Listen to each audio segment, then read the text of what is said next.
धनंजय यादव ने कई बार ये कहा है कि हम 10-10 आदमियों को तुम्हारी बेटी, सबसे बड़ी बात तो ये कि हमको अपनी बेटी खड़ा, विधायक जी ने कुछ विधायक जी से के ही कहने पे उसने कहा है। उन्होंने मुझसे यही कहा है कि तुमको मेरे साथ सोना पड़ेगा, तुमको मेरे साथ, मतलब अगर तुम मेरी बात ऐसी नहीं मानती हो तो मैं तुम्हें बर्बाद कर दूंगा एकदम से। हमारी यही मांग है कि हमारी एफआईआर इनके खिलाफ नोट की जाए। इनको ये है कि ये बीजेपी के एमएलए होने के नाते इनको पूरा लाइसेंस है कि किसी भी औरत के साथ, किसी भी बेटी के साथ, चाहे वो नाबालिग हो बालिग हो, इनको पूरा लाइसेंस है कुछ भी करने का। और प्रशासन भी इनके साथ मिला है, हमारी कहीं सुनवाई नहीं। परिवार वालों ने कई बार बताया है कि जैसे इनके जो अनिल सिंह हैं, इनके जो मैनेजर हैं वहाँ पे, वो इनको लड़की यहाँ सप्लाई करते हैं। जो जिनके ऊपर इनका दिल आ जाता है वो मतलब पूरा कोशिश करते हैं कि वो इनके सामने जाए, पेश हो या जो भी हो। आपने अभी जिन्हें सुना वो यूपी के सुल्तानपुर की एक महिला है, एक विक्टिम है, जो अपनी बेटी को बचाने के लिए खुद सरेंडर कर जाती है। दरअसल वो जिस अपार्टमेंट में रहती है उसी अपार्टमेंट में एक बीजेपी के विधायक रहते थे। एमएलए जो थे वो सुल्तानपुर से थे।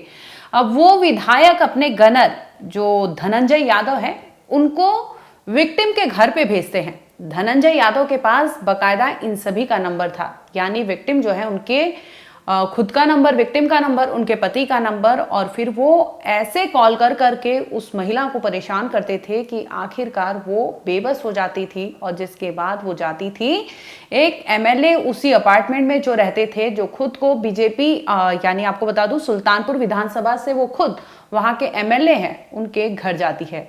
इसके बाद वहां पर उनका आरोप है, महिला ने आरोप लगाया है कि 3 जुलाई को वो लखनऊ के अपने अपार्टमेंट में थी और इसी दरमियान उससे जोर जबरदस्ती करके दबाव बनाकर प्रेशर बनाया जाता है, जिसके बाद वो महिला जाती है एमएलए के घर पे। इस दरमियान उसके साथ गलत हरकत होती है, उसके कपड़े फाड़े जाते हैं। शराब के नशे में जो बीजेपी एमएलए है वो थे। इतना ही नहीं, महिला ने तमाम जो उसके साथ बीती हुई थी, भयावह कांड हुआ था, उसे पूरे तौर पर उन्होंने कैमरे पर पूरा बताया है, जिसे हम आगे आपको इस वीडियो में सुनवाएंगे। लेकिन उससे पहले आपको इस पूरे केस का जिस्ट बता देते हैं, क्रोनोलॉजी बता देते हैं और दोनों तरफ की बातें करेंगे। ना सिर्फ विक्टिम की बात कर रही हूं मैं, इसके अलावा जो आरोप लग रहे हैं, यानी बीजेपी एमएलए के ऊपर जो आरोप लगे हैं उनके बारे में भी बताएंगे, और उन्होंने कैसे 10 तारीख को एक एफआईआर कराई थी और एफआईआर को क्वेश करने के लिए जो विक्टिम है उनके पति के साथ वो हाईकोर्ट पहुंचती है, जहां पर एफआईआर उनका रद्द करने का जो मामला है वो खारिज कर दिया जाता है। जिसके बाद मामला जो है कोर्ट कहती है कि आप इन्वेस्टिगेशन में उनका साथ दीजिए। अब ये महिला और महिला के परिवार के लोग जो है वो डर में है, भय में है, और वो अपना घर छोड़कर इस वक्त न जाने कहां कहां शरण ले रहे हैं। उनका कहना था कि ये जो है क्योंकि ये लोग रूलिंग पार्टी से है और इतना दबाव, इतना प्रेशर बना रहे हैं कि उनका जीना हराम हो चुका था।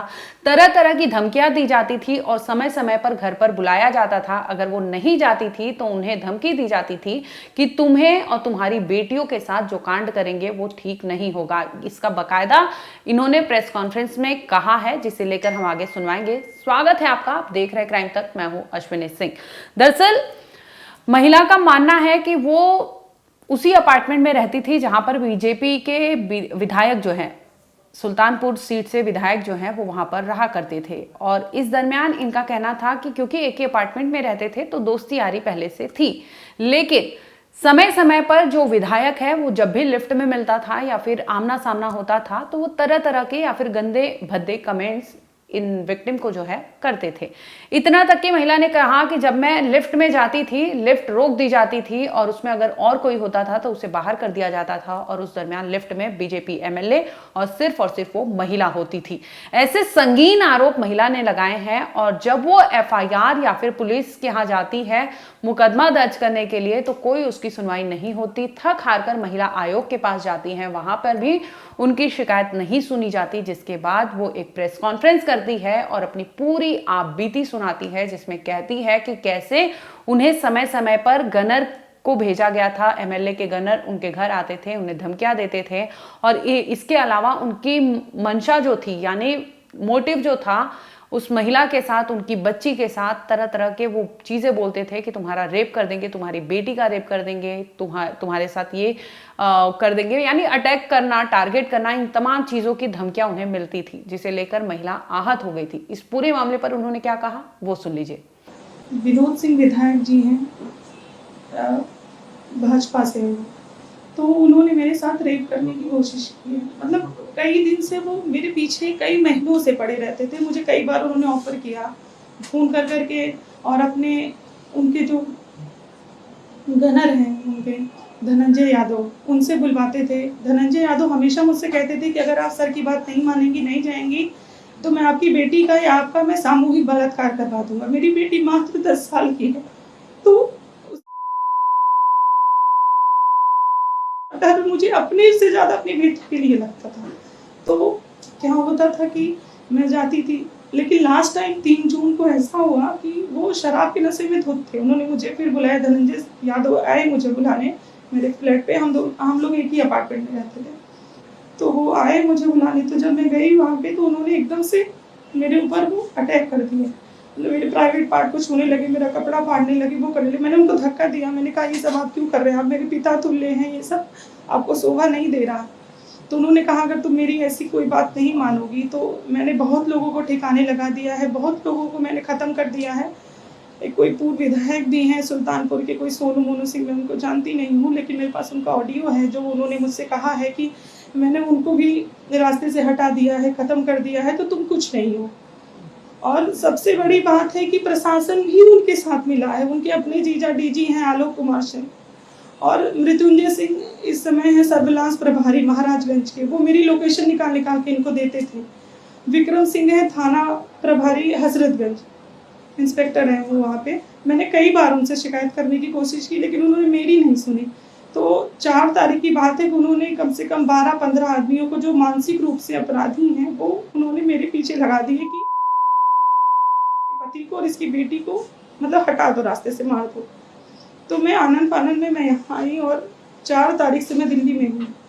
मैंने सब कुछ करके देख लिया। मैं महिला आयोग में गई, मैं 0 FIR के लिए गई, मैं न्यायालय गई, बट कहीं कुछ नहीं हो रहा मेरे साथ। उनके साथ प्रशासन भी मिला है। उसके बाद जैसे मैंने महिला आयोग का किया, आनन फानन में उन्होंने मेरे ऊपर FIR करा दिया लखनऊ में कि 420 इन्होंने मेरे साथ की है, पैसा लिया है, ये लिया है। जबकि वो अक्सर मुझे कहते थे कि मुझे तुम्हें देखकर बहुत दया आती है कि तुम इतनी खूबसूरत हो, इतनी अच्छी हो, और तुम इतने गरीब, तुम्हारा पति इतना गरीब है, और मैं तुम्हें बहुत कुछ करना चाहता हूँ, देना चाहता हूँ। लेकिन मैं अनसुना कर देती थी उस चीज़ को, नहीं समझ में नहीं आता था। मुझे लगता था कि बड़े हैं, ऐसा क्यों बोल रहे हैं, बट इन्होंने हद पार कर दी। और तब से आज तक, अभी भी मैं 2 घंटे पहले की बात बता रही हूँ, मेरे पास वहाँ मेरे भी रिलेटिव हैं, वो लोग फ़ोन करते हैं कि शिवदास यादव और कृष्ण कुमार और एक लोग और है, लगातार मुझे ढूंढ रहे हैं कि मेरी बेटी या मैं जो भी दिख जाए उसके ऊपर, मेरा बेटा बाहर खेलने जाए उसको उठा लें, उसको मार दें।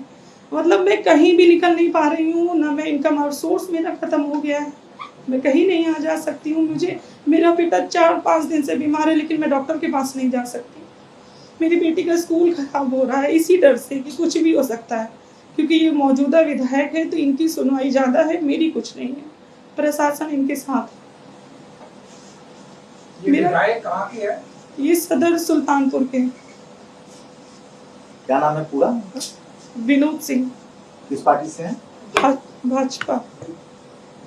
कैसे संपर्क में आए थे आप? संपर्क में नहीं आए थे हम, हमारा अपार्टमेंट एक ही था, वो 4th पे थे, और लिफ्ट में कई बार आना जाना। कहाँ पर? लखनऊ? हाँ, लखनऊ में, हजरतगंज में।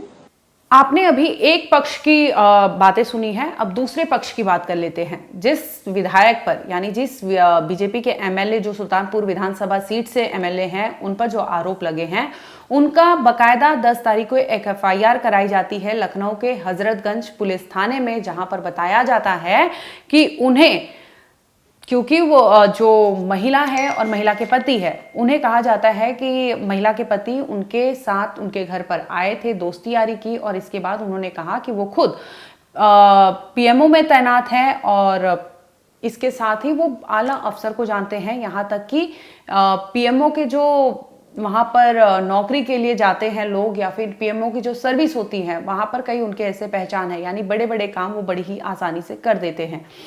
ये आरोप एक एमएलए ने लगाया है। उनका साफ तौर पर कहना था कि क्योंकि आरोपी जो है खुद को ये गोदाम दिलवाने, वेयरहाउस रिकंस्ट्रक्शन या फिर वेयरहाउस दिलवाने, ये तमाम चीज़ों के लिए वो उनसे कहता था कि मेरे पास पहचान है, पीएमओ में तैनाती है और चेयरमैन यानी सीडब्ल्यूसी के जो चेयरमैन है उनकी नियुक्ति उसके अंडर हुई है।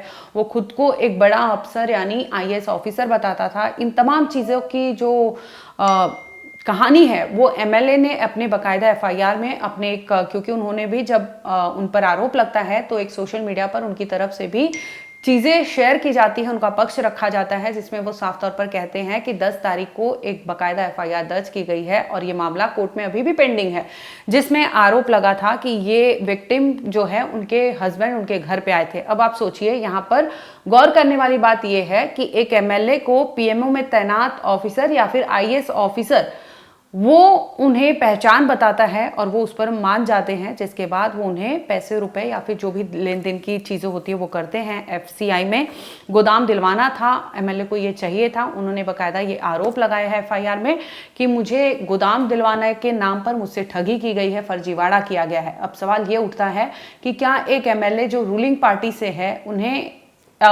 इस तरह के गोदाम लेने या फिर वेयर हाउस के लिए किसी भी सूरत में अगर उन्हें ये सब चीज़ें चाहिए तो क्या एक ऑफिसर के थ्रू जाना चाहिए या फिर वो खुद भी इस चीज़ के लिए कैपेबल है जो ले सकते हैं। लेकिन दूसरी ओर जो आरोपी है उनकी वाइफ ने जो संगीन आरोप लगाया है वो भी वाकई सोचने पर मजबूर करता है कि एक पीड़िता जो दर दर भटक रही है, अपने साथ अन्याय के खिलाफ वो आवाज उठाने की कोशिश कर रही है लेकिन उसकी कोई सुनवाई नहीं हो रही। पीड़िता ने कहा कि वो हर दरवाजे पर दस्तक दे चुकी है जहां पर वो उसे लगता था कि उसके साथ न्याय हो सकता है, लेकिन ऐसा हुआ नहीं, जिसके बाद वो मजबूर होती है, अपना घर बार वहां से छोड़ती है, फोन स्विच ऑफ करती है। नंबर जो है, क्योंकि नंबर ट्रेस किया जाता था, जो विधायक है, आप समझ सकते हैं कि रूलिंग पार्टी के अगर विधायक हो या फिर मंत्री हो तो ऐसे लोग कितना कैपेबल होते हैं ये बताने की जरूरत नहीं है। तो महिला का यही आरोप था कि उसकी तमाम चीजों पर स्क्रूटनी की जा रही थी, पैनी नजर रखी जा रही थी, मूवमेंट पर नजर रखी जा रही थी और उन्हें तरह तरह की धमकी दी जा रही थी, जिससे आहत होकर वो अपना घर बार छोड़कर दूर चली जाती है। बकायदा उन्होंने प्रेस कॉन्फ्रेंस किया और उसमें पूरी कहानी उन्होंने सुनाई है। एक बार आप ये भी बातें उनकी सुन लीजिए। हुई है 3 तारीख को, 3 जून को रात में 10:30 बजे, जब इन्होंने मुझे अपने गनर से कह के बुलवाया था कि आप नीचे आइए, कुछ बात करनी है, ज़रूरी बात करनी है, आप चलिए। तो फिर मैं गई थी। तो उस दिन की बात है कि शराब के नशे में धुत थे और ये एकदम से मेरे ऊपर आके मुझे सोफे पे ढकेल के मेरे प्राइवेट पार्ट को छूना शुरू किया। फिर मैंने इनको धक्का दिया, फिर वहाँ से मैं किसी तरह बाहर आई और दरवाजे के बाहर धनंजय यादव इंतजार कर रहे थे, रखवाली कर रहे थे। वापस आए हैं सुल्तानपुर से, जब इनको पता चला कि हम नहीं हैं तो ये एकदम से बौखला गए, एकदम से ये फोन करने लगे। तो हमने फोन अपना ऑफ कर दिया, हमको सबने कहा आप अपना फोन ऑफ कर दीजिए, इनसे बातें मत करिए आप। थाने में कब एप्लीकेशन दी? वारदात के बाद दी? हाँ, वारदात के 3-4 दिन के बाद फिर हम कोशिश करने गए, हम किसी तरह वहाँ से छुप छुपा के डर के ऑटो से मुँह बांध के हम गए करने, लेकिन उन्होंने कहा ठीक है हम देखते हैं। क्या क्या डर है आपको? क्या क्या? हमारा यही डर है कि हमसे ज्यादा हमको अपनी बेटी का है, क्योंकि धनंजय यादव ने कई बार ये कहा है कि हम 10-10 आदमियों, सबसे बड़ी बात तो ये कि हमको अपनी बेटी का डर। विधायक जी ने कुछ, विधायक जी से के ही कहने पे उसने कहा है, विधायक ने तो मुझसे कहा है ना। विधायक जी को अगर आपको याद हो तो विधायक जी ने अब तक क्या क्या कहा है वो अगर बताना चाहें। उन्होंने मुझसे यही कहा है कि तुमको मेरे साथ सोना पड़ेगा, तुमको मेरे साथ, मतलब अगर तुम मेरी बात ऐसी नहीं मानती हो तो मैं तुम्हें बर्बाद कर दूंगा एकदम से। कॉल रिकॉर्ड है मेरे पास कॉल, उन्होंने सामने बैठ के कहा है मुझसे शराब के नशे में। तो सुल्तानपुर गोमती नगर बहुत अंतर आ गया, बहुत दूर है, वो कई किलोमीटर दूर हो गया, तो आप वहाँ पे जीरा फायर भी करा सकती, गोमती नगर में भी करा सकती है। नहीं, जब इस तरीके से इनको, जब मेरी लोकेशन पता चल रही थी, जब सर्विलांस प्रभारी ही मिला था, तो फिर मुझे नहीं समझ में आया कुछ। मैं अपने बच्चे को लेकर, पति को लेकर वहाँ से तत्काल हट गई। तब से मैं यही हूँ, लगातार दिल्ली में, लगातार मैं यही हूँ और मैं कोशिश कर रही हूँ कि मेरा भला कहीं से हो जाए। हमारी यही मांग है कि हमारी FIR इनके खिलाफ नोट की जाए। इनको ये है कि ये बीजेपी के MLA होने के नाते इनको पूरा लाइसेंस है कि किसी भी औरत के साथ, किसी भी बेटी के साथ, चाहे वो नाबालिग हो बालिग हो, इनको पूरा लाइसेंस है कुछ भी करने का। और प्रशासन भी इनके साथ मिला है, हमारी कहीं सुनवाई नहीं। आप कहें किसी भी के साथ, मतलब कोई और भी पीड़ित आपसे संपर्क में है? जिसने आपको बताया हो कि मेरे साथ कुछ हुआ? परिवार वालों ने कई बार बताया है कि जैसे इनके जो अनिल सिंह हैं, इनके जो मैनेजर हैं वहाँ पे, वो इनको लड़की यहाँ सप्लाई करते हैं। जो जिनके ऊपर इनका दिल आ जाता है वो मतलब पूरा कोशिश करते हैं कि वो इनके सामने जाए, पेश हो या जो भी हो। तो ऐसी कई घटनाएं, केनाई इनका स्कूल है तो वहाँ कई बार लड़कियों की वारदात सामने आई थी, हमने भी सुनी थी, लेकिन हमारे तक ऐसा पर्सनल मेरा इंटरेक्शन कुछ नहीं है।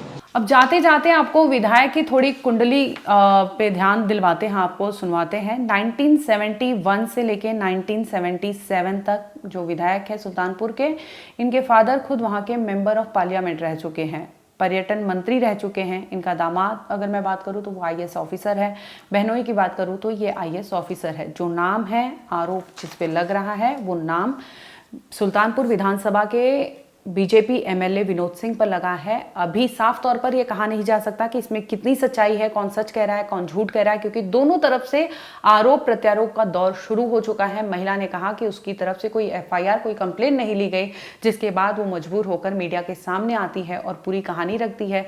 जब ये वीडियो और सामने आता है तो दूसरी ओर से बीजेपी MLA जिस पर आरोप लग रहे हैं विनोद सिंह, उनके बयान सामने आते हैं। एक प्रेस नोट रिलीज किया जाता है जिसमें तमाम तरह की जो चीजें जो महिला आरोप लगा रही थी उसे निराधार बताया जाता है और सभी आरोपों को लेकर उन्होंने बताया कि उनके साथ फर्जीवाड़ा हुआ है और ये फर्जीवाड़ा कोई और नहीं किया है, विक्टिम और उनके हस्बैंड ने मिलकर किया है।